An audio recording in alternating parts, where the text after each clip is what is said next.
Seguimos haciendo la aldea global aquí en la 92.9, La Clave y en radiolaclave.cl.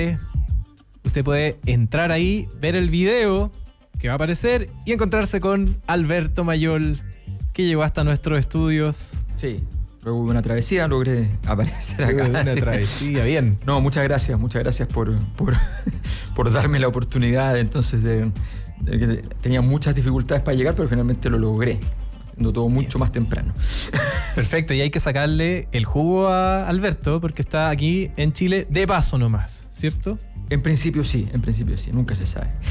Bien.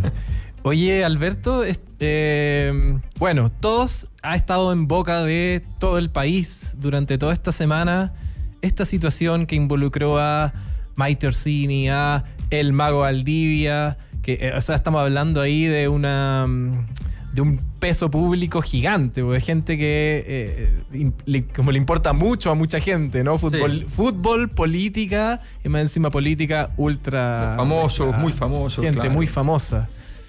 Bueno, a ver, mira, las crisis políticas tienen distintos rangos de posibilidad. A veces el hecho es muy grave en sí mismo. A veces el hecho no es tan grave formalmente, pero se ve muy mal. Hay cosas que, por ejemplo, yo siempre uso la figura del dibujo. O sea, hay crisis en las cuales el dibujo es simple para la persona que lo está viendo. Y lo que le molesta quizás no es lo más importante, pero le molesta que justamente ese dibujo deje en claro que pasó algo que no le gusta. Un buen ejemplo es el caso Cabal, por ejemplo. Ya. En el caso Cabal, en realidad,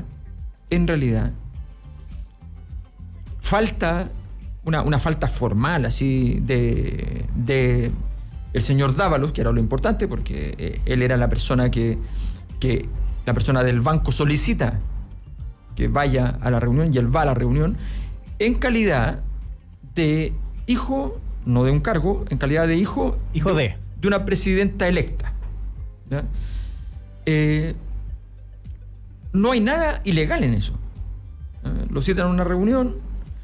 En rigor, de hecho, las cosas de análisis de legalidad, en realidad habría que pensar más bien si está bien legalmente que el ejecutivo del banco, sea uno del dueño, como es el caso, pero da lo mismo, el ejecutivo del banco, si es legal, de acuerdo a la ley bancaria, que se salte los análisis de riesgo de su banco, que le habían dicho que no, y entonces conceda un crédito por una iniciativa propia en una conversación en la cual no hay ningún análisis del riesgo del proyecto.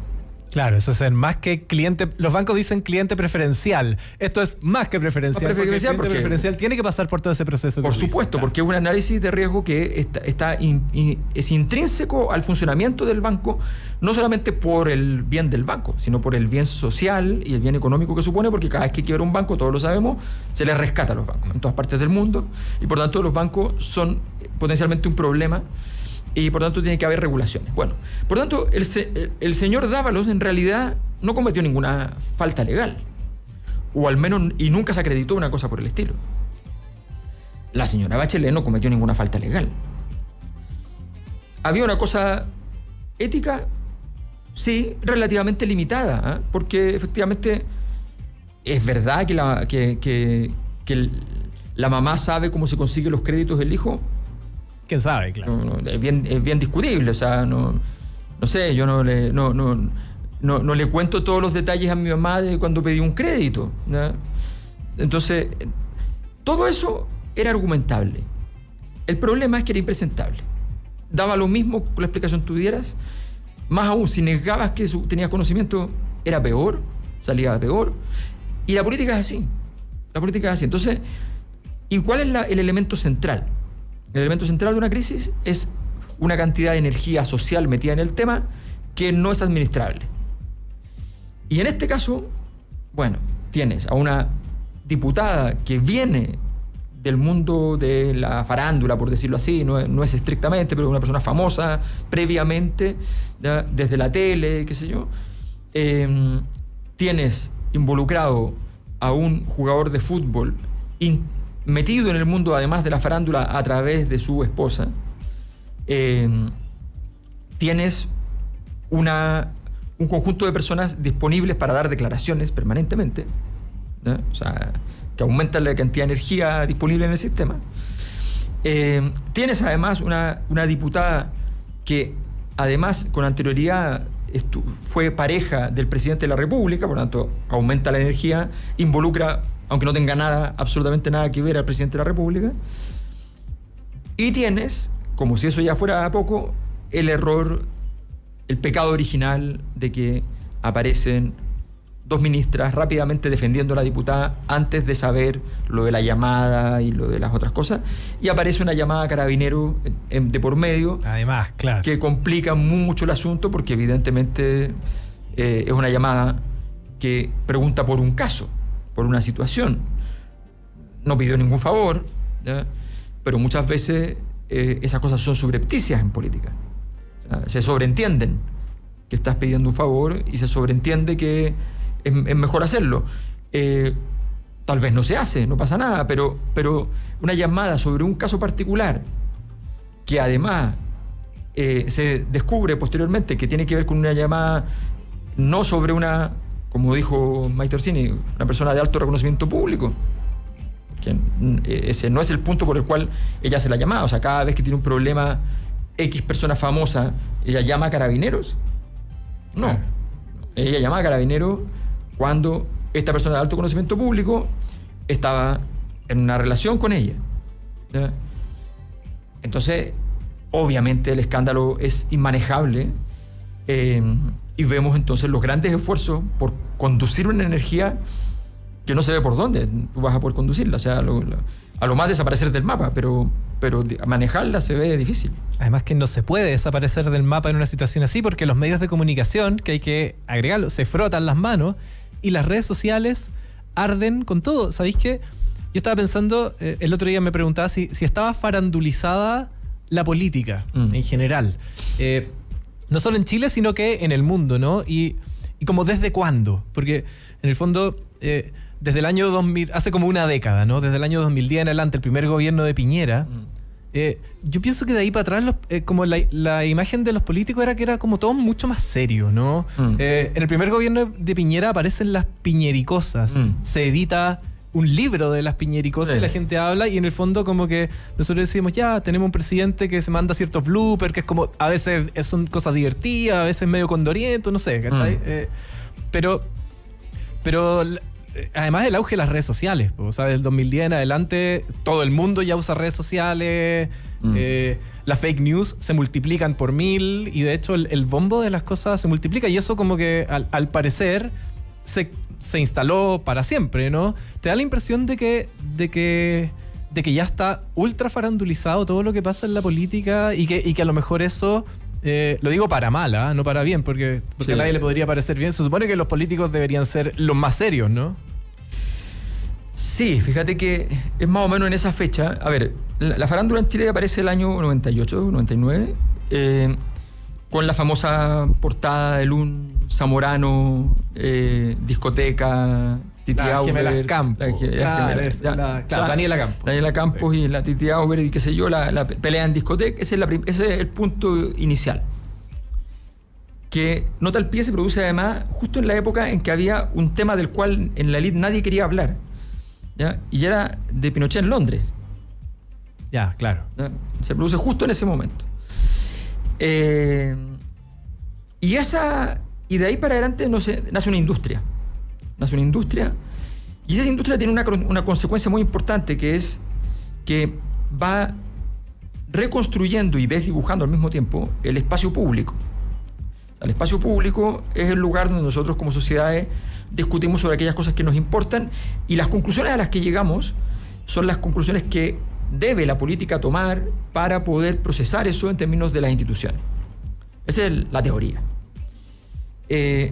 Cuando el espacio público es utilizado para referir a problemáticas personales, en calidad de un espectáculo masivo, porque los espectáculos tú los vas a ver a un teatro, tú los vas a ver al cine, los ves en la tele, pero cuando tú ocupas la información sobre la sociedad como si fuera un espectáculo, entras en una dinámica que es muy perversa, que es muy difícil de salir.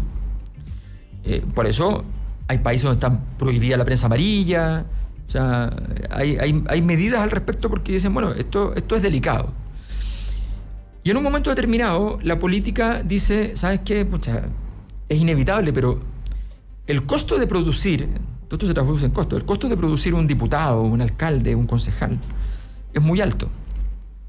Y el costo es un costo, mira lo que voy a decir, es el costo de ir al mercado. El costo de ir al mercado se entiende en economía como el costo de que a la gente te conozca. ¿Ya? Entonces tú dices, yo voy a ponerme a hacer clavos. Ya, ok, sabes producir los clavos, lo haces bien. Ahora, ¿cómo metes tu producto en el mercado? ¿Cómo la gente va y dice, cómo usted no tiene los clavos tanto? ¿Ya? Entonces tú necesitas entrar al mercado y eso es un costo, se llama costo de transacción. En política, entonces, todo fue un análisis económico de cómo reducir ese costo de transacción. Entonces yo pongo lo digo con mucho respeto, me da lo mismo los nombres, pongo a Mike Torsini, a Sebastián Keitel, ¿ya? Y son personas que venían de tener un conocimiento público previo.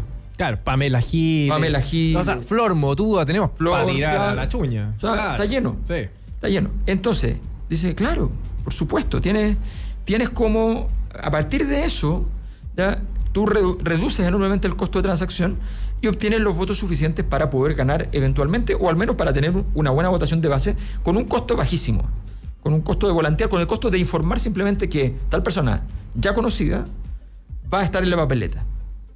Entonces pasaste de una campaña de varios millones de pesos a una campaña mucho más chica. O si inviertes esos varios millones de pesos es para que vas a sacar muchos más votos. Entonces los partidos jugaron ese juego y nos encontramos con gente que lo que sabe hacer es eso.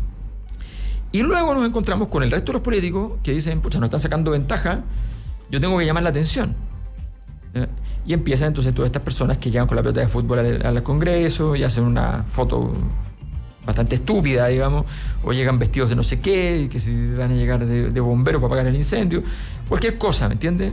O que se van a engrillar en un lugar.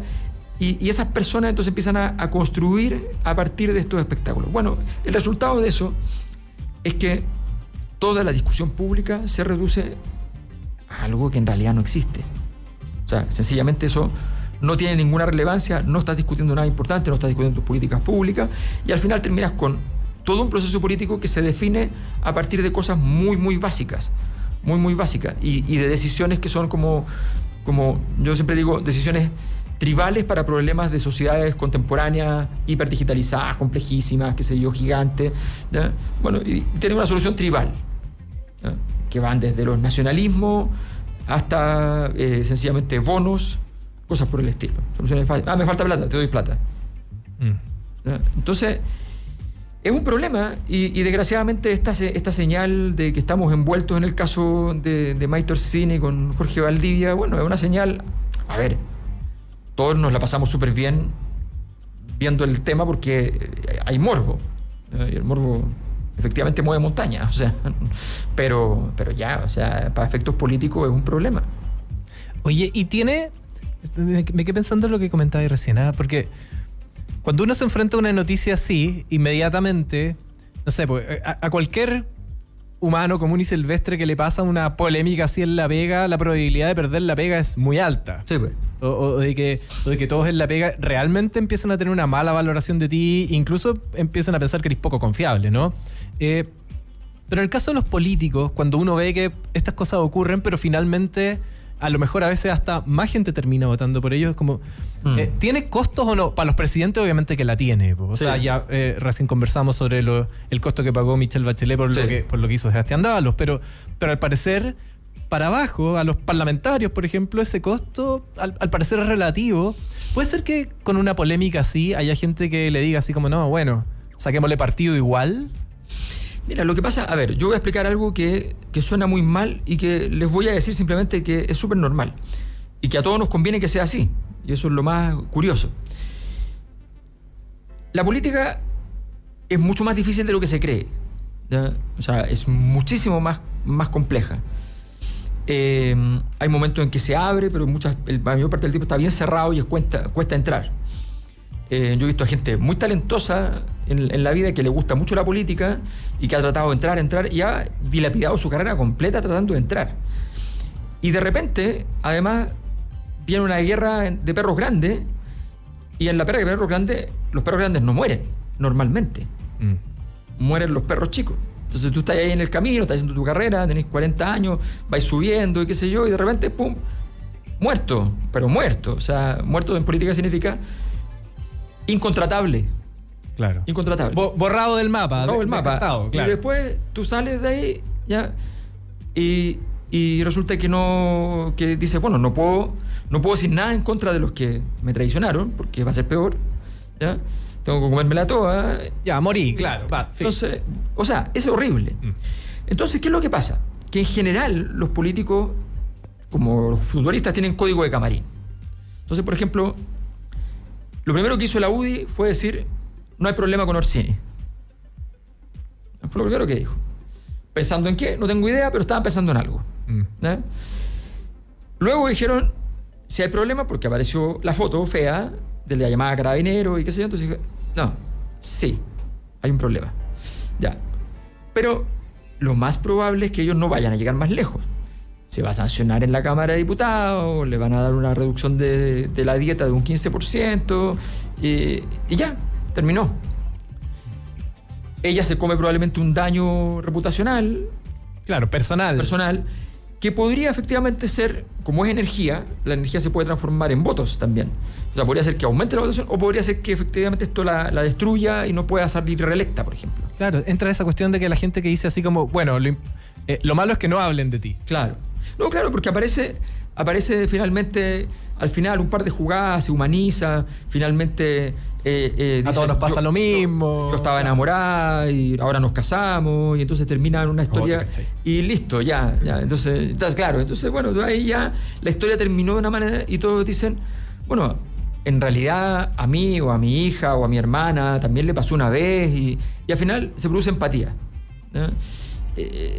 O sea, es cosa de mirar, que no sé, pues Bolsonaro dice unas cosas espantosas y mucha gente dice, qué bien que dijo eso, ¿no? Porque a ti te ha pasado, porque tú lo piensas y no lo quieres decir, pero alguien lo dijo y ya entonces tú lo apoyas. Claro, y en todas partes se cuece nada. Entonces no se sabe, pero sí hay que decir ¿y por qué esto es bueno? Porque yo decía, ojo, y está bien que sea así. Esta es la parte desagradable. La parte desagradable es que si tú, por cada pecado que se comete en la política, tuvieras una sanción, ¿ya? Sencillamente, primero, la política no tendría la capacidad de accionar que se requiere, porque la política es, como dice la teoría, es una guerra con otras armas. Entonces, no está hecha para que funcionemos con la moral que aparece en la Biblia. No está hecha así. Sí. Entonces, se necesita eso. Usted me escondió que estuvimos a punto de ir a guerra con Argentina. Sí, ese es mi trabajo. No le voy a decir que vamos a ir a guerra con Argentina hasta que haya guerra con Argentina. ¿Ya? Mi trabajo no es asustarlo y decirle preocúpese y ganarnos una crisis económica además de una guerra. ¿Ya? Entonces, le mentí. Sí, claro, le mentí. O sea, el avión de las Torres Gemelas que no estalla, sino que no choca, sino que se lo logran desviar y qué sé yo, y que supuestamente capota, ya viene una película para eso. ¿Es verdad? Probablemente no, lo botaron los aviones norteamericanos, ya está. El presidente iba a decir, no, que nosotros matamos 500 personas por salvarle la vida a 5.000. No va a decir eso. Claro, es decir, no puede, ellos fueron los héroes. Ellos botaron el avión. Ellos se suicidaron por ustedes. Listo. La nación crece, ¿me entiendes? Ese es su trabajo, ya está. Entonces no necesariamente que no haya una sanción para cada cosa está muy mal, porque si no pasa lo que pasa, tú dices, bueno, pero en Perú cada presidente que es medio irregular o corrupto, entonces cae. Ok. ¿Y te parece bien que caigan los presidentes a cada rato? ¿Ya? Que Perú en su mejor momento económico de la historia, con gran oportunidad histórica, no pueda ocupar lo que está logrando porque resulta que caen todos los presidentes. Está bien, ha habido corrupción. Y está muy bien que hayan sanciones para la corrupción, sobre todo cuando son de gran tamaño y generan un problema para los países. Pero, ok, ¿cómo hacemos entonces para que se elija uno que funcione y no sigamos esta rueda? ¿Ya? Porque la próxima probablemente va a ser Keiko Fujimori. Y a mí me dicen que nunca ha robado nada y es muy improbable. O sea, no es probable. Además era un ecosistema. Bueno, la verdad es que la política requiere decir, mira, calmemos, ¿qué es mejor?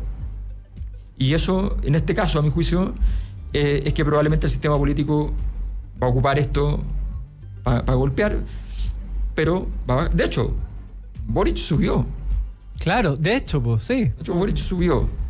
Sí. Entonces, no sé si tendrá o no que ver, pero subió. Por lo menos no le afectó. Sí. Por lo menos no le afectó. A pesar de que el gobierno cometió errores, a pesar de todo, no le afectó. A pesar de que es la generación y que todo lo que pasa con esa generación genera ciertas marcas, ciertas huellas. ¿Será que Boric se desancló de la generación y está funcionando un poco aparte? Puede ser. Habría que investigarlo. No basta una encuesta para investigar eso.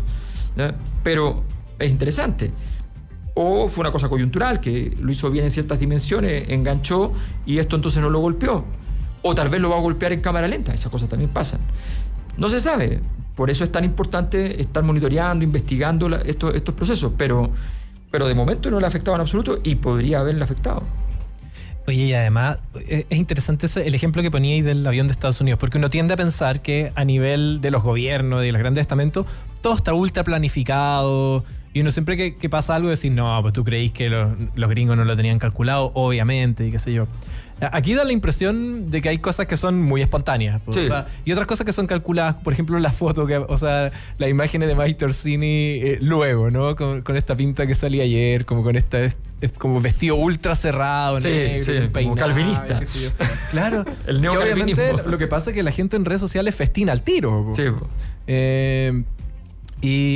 Y uno viendo todo esto, ¿no? Más como desde el punto de vista del observador, viendo el festín de las redes sociales. Pues, como que piensa así como... hay gente que la compra, o sea, es como el alguien que comete un gran crimen y luego en la audiencia lo veí y estaba vestido como un príncipe, ¿cachai? Como proyectando una imagen que uno ve y dice, bueno, esto está ultra maqueteado, ¿no? Sí.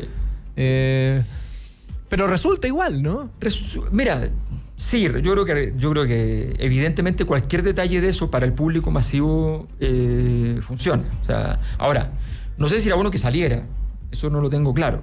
Creo que no lo tengo claro en el sentido de que si uno tiene toda la información interna, sabe qué es lo que viene, y entonces hay veces que hay cosas que se ven errores desde afuera y que en realidad no son errores. O sea, por ejemplo, tú a veces ves una crisis de un personaje a partir de un error, de una frase que tiró. Y esa crisis le costó una semana y le costó efectivamente. Pero podría ocurrir que esa persona tiene mucha planificación en un gran equipo y se inventó esa crisis porque necesitaba tiempo para tapar y construir las condiciones para evitar otra, más grande. Claro. Entonces, todas esas cosas, es como el tipo que pasa droga por un lugar y quiere entregar quiere que lo pillen con una gran cantidad. Claro, y el cargamento va grande, con otro cargamento mucho más grande. Es lo mismo, eso es parte del juego. Eso igual esto parece no calculado, po. No. O sea, este affair gigante y toda esta polémica. Lo que pasa, sí, a mí me da la impresión de que no, la polémica no tiene ningún cálculo, pero la reacción puede que tenga algún sentido de que, mira, ya está arreglado el tema, no va a pasar nada con el tema carabinero, por ejemplo. Sí. Eso puede ser. O sea, el gobierno se ha portado con Carabineros. Carabineros le debe una. Y Carabineros ha dado condiciones para que el gobierno diga también. Carabineros se puso el año pasado a detener, y muy activo y con mucha prensa, mostrando una eficiencia que normalmente no se mostraba, al menos públicamente. Sí. Y eso también apoya al gobierno. Entonces, hay una relación ahí que está funcionando, Monsalve mediante, digamos, y que le ha permitido al gobierno ciertos progresos. Entonces, probablemente ya no va a pasar nada. No van a sancionar a la carabinera, no va a haber ruido, ¿no? Y con eso ya, entonces Mike Torsini tal vez, si sabe todo eso, puede salir a dar la cara y decir, ya, ok, ¿no? Esta es la nueva Mike Torsini, ¿no? Entonces... Bien. Bueno, queda paño que cortar todavía. Noticia en desarrollo, totalmente. Como diría la prensa dura. Todo este caso de Orsini, Mago Valdivia, pero de que ha estado entretenido... Ha estado entretenido, seguramente vamos a volver a comentarlo en algún otro momento. Muchas gracias a ti, Alberto, por venir, por comentarnos todo esto, ayudarnos a aclarar la película un poco también, porque al final uno en el día a día y la red social te come y es bueno también enfrentarlo a un análisis un poco más profundo. Muchas gracias, Alberto, que te vaya muy bien en todo lo que tengas que hacer antes de tu viaje de regreso a España. Ahí lo dije bien. Y nos seguimos encontrando los días martes. Así es, aquí en ahora. Aldea Global. Vamos a una pausa y ya volvemos. Quédate con nosotros en Radio La Clave. Quédate con nosotros.